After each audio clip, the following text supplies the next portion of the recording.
না ফেরার দেশে পাড়ি জমিয়েছেন দেশের লালন সম্রাজ্ঞী খ্যাত শিল্পী ফরিদা পারভীন। রাত 10:15টার দিকে রাজধানীর একটি বেসরকারি হাসপাতালে শেষ নিঃশ্বাস ত্যাগ করেন তিনি। এই মুহূর্তে হাসপাতালে আছেন সহকর্মী মাকসুদুল হক ইমু। ইমু, ফরিদা পারভীনের মরদেহ পরবর্তীতে কোথায় নিয়ে যাওয়া হবে, শ্রদ্ধা নিবেদনের জন্য কোনো সূচি এখন পর্যন্ত জানা গেছে কিনা জানাবেন? যেহেতু এই গণমাধ্যমের সূত্রে আমরা সকলেই জানি যে আজ রাত 10:15 লালন সম্রাজ্ঞী খ্যাত আমাদের যিনি সঙ্গীত শিল্পী রয়েছেন, দেশের গুণী সঙ্গীত শিল্পী ফরিদা পারভীন, তিনি প্রয়াত হয়েছেন। এবং আমরা খবরটি শোনার পরপরই গণমাধ্যম সহ দেশের যারা সঙ্গীতাঙ্গনের মানুষজন রয়েছেন, তার দীর্ঘদিনের শুভাকাঙ্ক্ষী বা তার দীর্ঘদিনের সহকর্মী যারা আছেন, তারা কিন্তু হাসপাতালে ছুটে আসছেন। আমরা হাসপাতালে এসে তার পরিবারের সদস্যদেরকে পেয়েছি। আমরা বিস্তারিত কিছু জানতে না পারলেও মূলত তিনি একটি ওসিয়ত করে গিয়েছিলেন যে কুষ্টিয়াতে পৌরসভায় যে কবরস্থান আছে সেখানে তিনি তার বাবা মায়ের কবরস্থানে তাকে দাফন করবার জন্য তার সন্তানদের কাছে বলে গেছেন। আমরা এই মুহূর্তে তার সন্তান, ছেলে এবং মেয়ে দুজন আমাদের পাশে আছেন। আমরা একটু তাদের সঙ্গে কথা বলার চেষ্টা করব। যে একটু যদি জানতে চাই যে এই মুহূর্তে পরিস্থিতিটা, আমরা একটু এই মুহূর্তে সবশেষ পরিস্থিতিটা আসলে একটু যদি আমরা জানতে চাই, তাহলে সেই ক্ষেত্রে আপনাদের পরিবারের পক্ষ থেকে কি কি সিদ্ধান্ত নিয়েছেন বা কুষ্টিয়া নিয়ে যাওয়ার বিষয়ে বা সম্মাননা জানানোর বিষয়ে কোনো পক্ষ থেকে যোগাযোগ করা হয়েছে কিনা?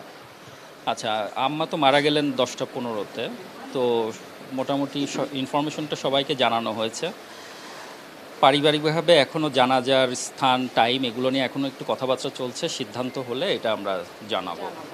আর যেটা হলো যে আম্মা ওসিয়ত করে গেছেন, লিখিতভাবে বলে গেছেন যে আমার নানা নানি ওনার কবরের উপরে আম্মা সেই জায়গাটা কিনে রেখে গেছেন, ওইখানে আম্মার কবর দেওয়া হবে কুষ্টিয়াতে, কুষ্টিয়া পৌরগড়স্থানে।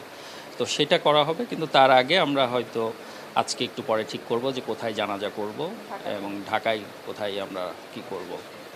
ফরিদা পারভীনের মেয়ে আমাদের সাথে আছেন এবং তার ভাই এবং বোন দুজনের পাশাপাশি। একটু যদি জানতে চাই, ম্যাম আসলে শেষ সময়টায় অনেকটাই কষ্টে ছিলেন, তাকে নিয়মিতই ডায়ালাইসিসের মাধ্যমে আসলে ট্রিটমেন্টটা করা হচ্ছিল, আপনারা পরিবারের পক্ষ থেকে সেটা করছিলেন।